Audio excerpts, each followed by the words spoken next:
So what we have here is a basic comparison of a human skeleton and the animal skeleton. And where the bones will match up, there's numbers on here. And if you look in the anatomy book that I was just showing you, it will give you the names of them. So make a new layer. Like so. And I'm going to bring out some colors to play with.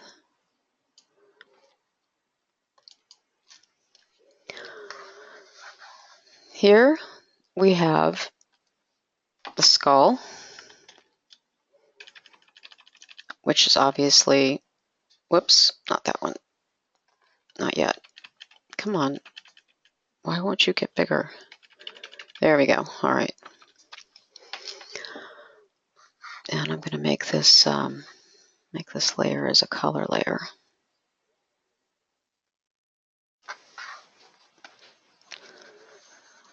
So obviously we know the skull, the upper skull, and we can see on the skull the eye sockets, the orbits, the zygomatic arch, all that's part of the upper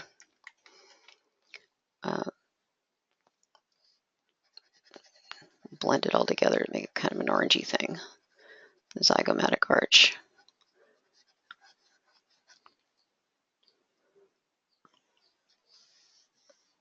There's our eyedropper. So kind of an orangey color here.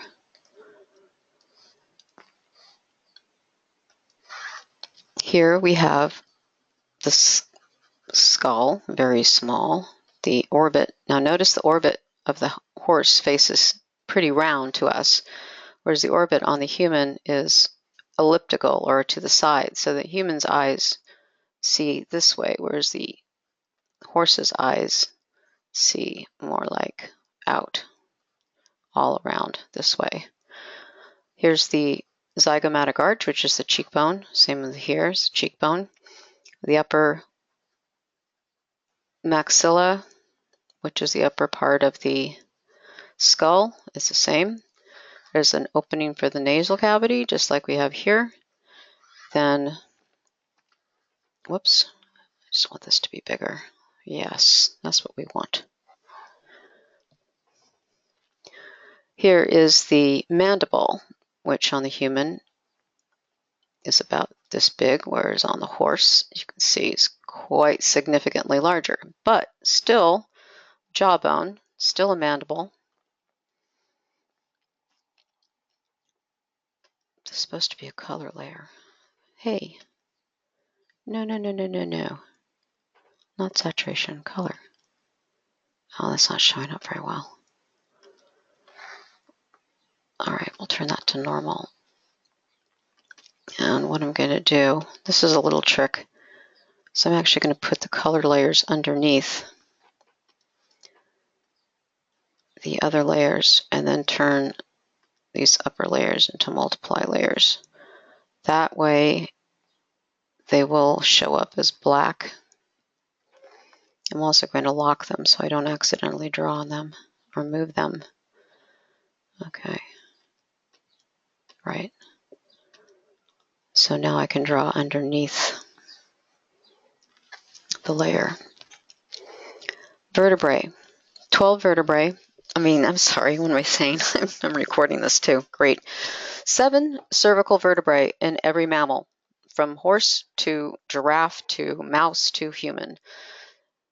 The 7th cervical vertebrae, the end of the neck. So 1, 2, 3, 4, 5, 6, 7. Notice that the neck starts up here underneath the middle part of the skull.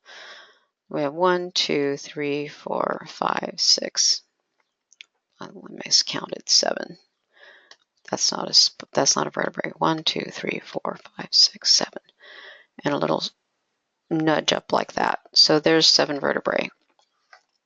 That's the cervical vertebrae, which belong to the neck, of course. Then we have the thoracic part of the spine, and there'll be 12. 1, 2, 3, 4, 5, 6, 7, 8, 9, 10, 11, 12. Now, horses have more vertebrae than humans, but essentially they still have these thoracic vertebrae, which are the ones that are attached to the ribs.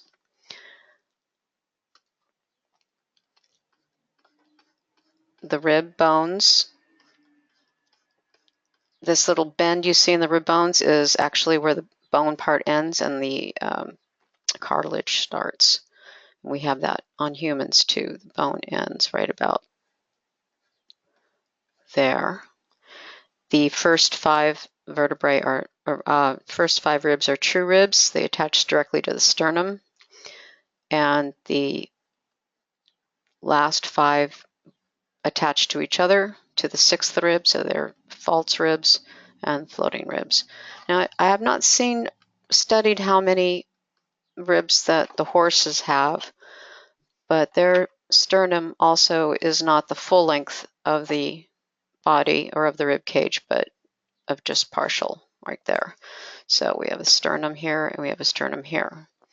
Now, you can't see it very well in this drawing, but humans have clavicles, which would be up here. The horses do not. In fact, the only creatures that have clavicles, collarbones, are humans. And if you look at a human from the front, with the head and the shoulders and the rib cage, like so, the sternum takes up about half the length of the rib cage. Well, the collarbones attach to the upper part of the sternum, and then you have the scapula in the back. The scapula and the collarbones actually create the joint for the arms, and they also suspend or help hang the torso, and then the guts kind of sit in this curved bowl of the pelvis. Whereas with horses or other four-legged animals, all four-legged animals, their spine actually carries the weight of the organs in the rib cage. So their pelvis, as you can see, is very flat, not bowl-shaped at all, but flat. So here's the human pelvis, front hip and the back hip, or the front, the iliac spine sticks out the hip bone, and then the joint is below here, and then there's these 2 loops of bone that are the ischium that on either side that go. You'll just get a better view from the front. So like the hip bones come around like this, and then the pubic bone comes in the front and joins up, and then there's these loops of bone that are underneath, and then the sacrum, tailbone, spine.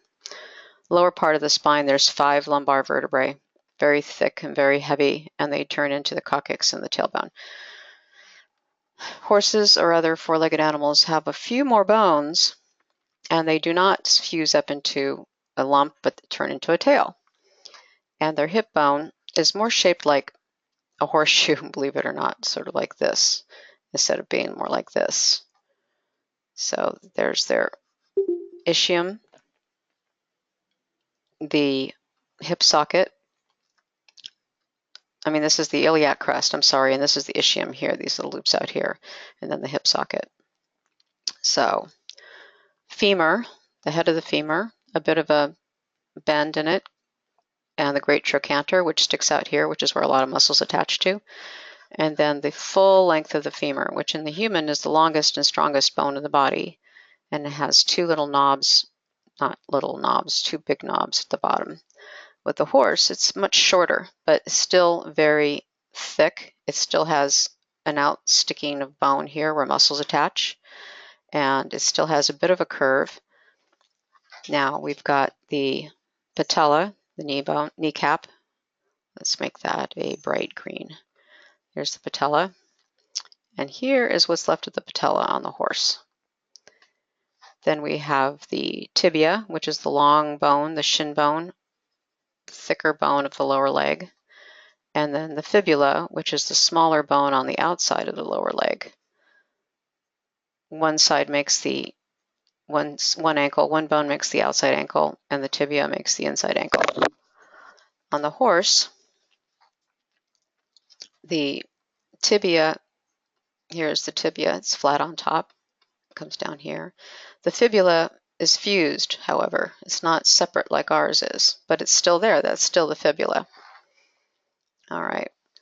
Here, the heel bone, the calcaneus, and some other bones, talus, cuneiform, navicular, some other bones in the foot. But the big one to notice here is the calcaneus, which is the heel bone. Here is the heel bone on the horse, the calcaneus, and then the other bones that were formerly part of the ankle. Then you get the long bones of the foot, or the metatarsals, and then the horse. These have fused together to become a long part of the back leg. And then we go down to phalanges. So you know there's like 3 phalanges and then 2 on the big toe. And then here's the first one, the second one, and the last one is called the coffin bone. And it's inside what is essentially what's left of the toenails, which has become on the horse a single large kind of, it looks like this from beneath. But this is basically a toenail. And the bones have all fused together to become what the horse is running on the very tip of its toenail. All right, moving back to the front. Let's see, let's choose a purple. This is the humerus, or the upper bone, upper arm bone. And of course we have the scapula, which is the triangular bone off the back. Now, the interesting thing about the scapula, besides being part of the shoulder girdle, so let's say we're looking at them from the back now, we have the scapulas like this, but they slide like this on the back in an arc. So when the arm goes up at a certain point, the collarbones rise, the scapula rotates outwards. So looking from above the rib cage, here's the sternum, here's the spine, the scapula move across the back. On the horse, scapula becomes this huge, huge bone. So their shoulder blades stick up and become, you'll see this in all the 4-legged animals, this part comes right up close to the spine and sometimes sticks above the spine. Looking at the horse from the front, here's the sternum, here's the spine. The scapula move up and down on the sides of the horse. They do not connect to the clavicle or the rib cage. There is no clavicle. All right. Oh, we used purple for that. Okay, so here's the humerus. So essentially, here's the shoulder joint, and here's the shoulder joint. Here's the hip joint. Here's the hip joint. Now, we can go to the forearm. We have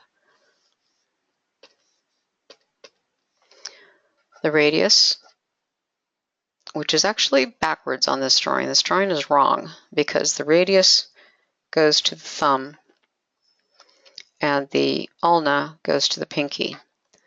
So I remember finding this anomaly before. Here's the ulna and the elbow, and it goes to the pinky side of the hand.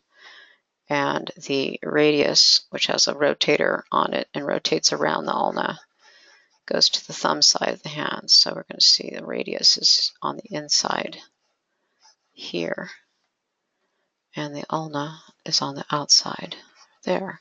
Here is what was the elbow, and it blends into the radius. So this no longer rotates like our hands rotate on the lower arm, but they are more of a hinge joint, much more solid hinge joint. And actually you can see how this butts up against the bone here, so it can't really extend much further than that.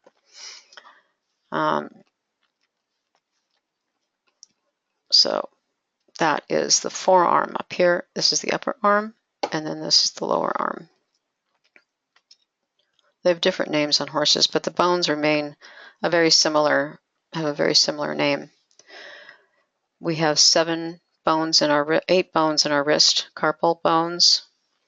These now that look like a knee are actually the carpal bones. And this one that juts out is the same one. If you feel on your own hand on the pinky side, there's a bone that sticks out. It's a pisiform bone or pisiform bone, and that is what that has become, a little pisiform bone. These are now what were the metacarpals. The metacarpals here, and the carpals are the phalanges. 1, 2, 3. The carpals are the wrist bones, and then the long bones are the metacarpals, and then the phalanges. So here's our carpal bones and the phalanges. So you see, if you examine the main joints, elbow joints, this is the elbow joint, not this, but this right here. The knee joint, this is the knee joint right up in here. This is what used to be an ankle. This is the long part of the foot, and he's running on his toenails. So there's the similarities of the bones, which might give you more of a clue. So when you do draw, we'll go back to drawing some four-legged animals, and you can see I always look for this arrangement of the hip, the femur, the lower leg, and then these various parts, which are different lengths depending on the animal. For running animals like horses, they're running on their toes. For more of cats and dogs and animals with paws, they're not running on their toenail, but they're running on their toes, with the heel of the hand or the heel of the foot being somewhat elevated. And then there are a few other animals like bears or certain lizards that have, and pandas and things that walk on their flat of their feet, so they don't have that sticking up bone in the back here. So remember, we have an Achilles tendon, which is a tendon that runs down the back, attaches to that heel, gives it a great deal of leverage. Think how much more leverage the horse has with that long bone sticking out to be able to pull on it. So now we can look at the various muscles that are similar. And I'm going to do the same thing with adding a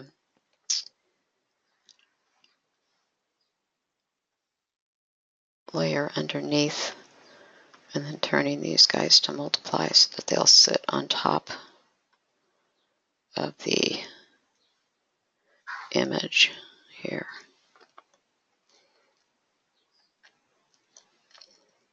Okay.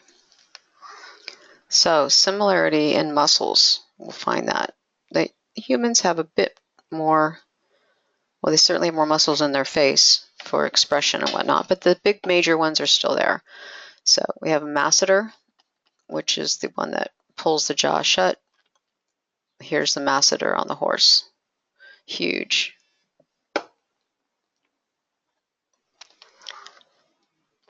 Here's the sternocleidomastoid. And I'm drawing on totally the wrong layer. Dagnabbit. Let me back up. Let me revert.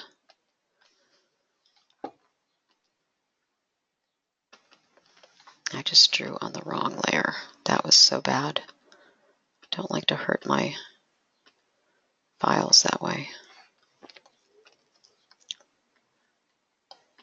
There we go. Now we're drawing on the right one. All right, so masseter, masseter. Sternocleidomastoid here, that goes from the back of the head to the collarbone or down to the front of the rib cage. We have a very similar one right here, sternocleidomastoid. Other muscles that are in the front of the neck are going to be somewhat relative, but obviously a lot longer and stronger and entirely different purpose. Here is the trapezius, which goes from the back of the head all the way down the spine to the middle of the back. Here's the trapezius in the horse, which goes up there, comes down and spans out down the back. Here's the deltoids on the human, very large. The deltoid on the horse, not so big. They don't lift their arms in the same way that we do. In fact, the biggest change you'll see is in the rear the rear end. Now here's the teres major and the latissimus dorsi, which are the big bat wings that go down the spine and up, inserting into the bone, the humerus, the front bone, top bone of the arm. Here is the latissimus on the horse, comes in, goes underneath those muscles, attaches. Remember that bone that goes like this. Here's the shoulder blade. Here's the humerus. There's the lower bone. All right. Am I going too fast? I don't want to bore anybody. So this one here is the biceps.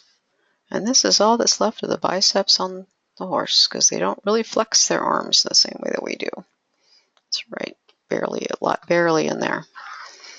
Here's the triceps, which is equivalent to this big muscle here, which is the triceps on the horse. Remember, this is the elbow here. So the triceps is really built up into the shoulder here, where on humans it's lower down on the arm.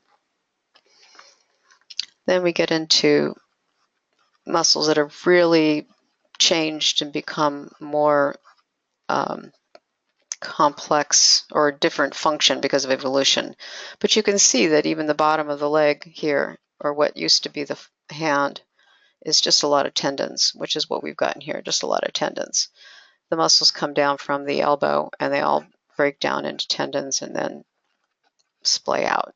And they just tendons and then the toenail. All right, let's find another good muscle. Here is the pectoralis major. Sorry, it's purple. Let's make it orange. Orange or pectoralis. Here's the pectoralis on the horse, way under here.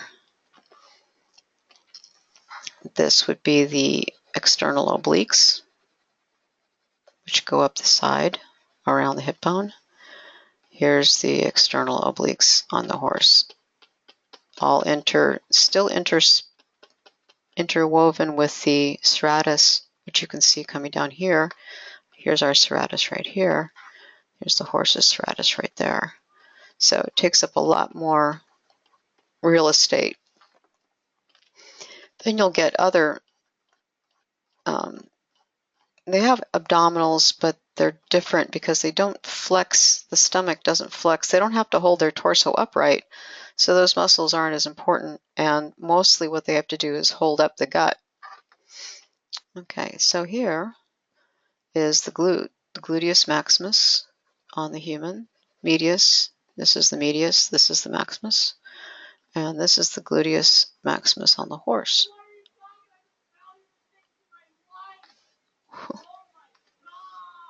I don't know what's going on outside, but something crazy is going on out there.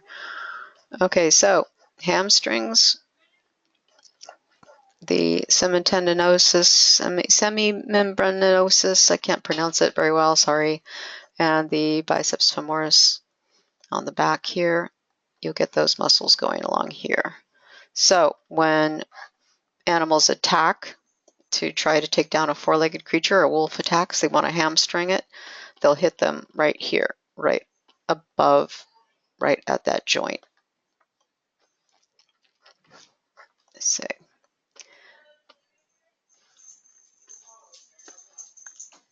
Okay, then this here, down the leg, gastrocnemius, but mainly what we're seeing here is the tendon of that tendon I was talking about, the Achilles tendon that attaches to the heel bone. Here it is on the horse, and you can see a dip, an empty spot, just like we have an empty spot, but it's not quite so big. This one here, 7, this is the gastrocnemius. This is what's left of the gastrocnemius. Not much, just to write home about. I'm recording. All right, number 9. This one here would be the quadriceps, because there's the kneecap, of course. So here are the quads, and here's the quads on us, quite large. and substantial, but very much smaller on the horse. Their biggest change happens in the back of the leg because of the force and power needed to propel the animal forward on 4 legs, whereas our force and power is designed to keep us basically upright. We move forward, but it's a completely different kind of locomotion. Obviously, that goes without saying, but there it is. Do you guys have any questions on that? I think it was kind of a super quick run through on the concept of comparative anatomy of a 4-legged creature and a bipedal creature.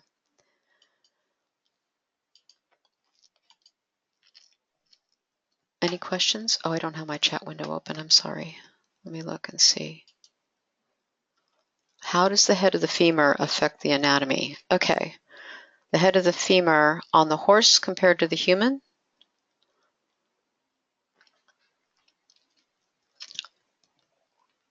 The head of the femur is still a ball joint, and it has a great trochanter which sticks out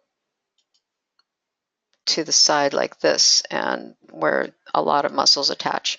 Same thing happens with the horse. It's actually a lot more robust. It's got all kinds of spurs and things coming off of it, but all of the major muscles in the rear end of the horse are going to be associated with that head of the femur. How does the head of the femur affect the anatomy? Well, here is the head of the femur right here, and it becomes an indentation on fit humans because all the muscles, of course, narrow down to tendons as they attach to the bone.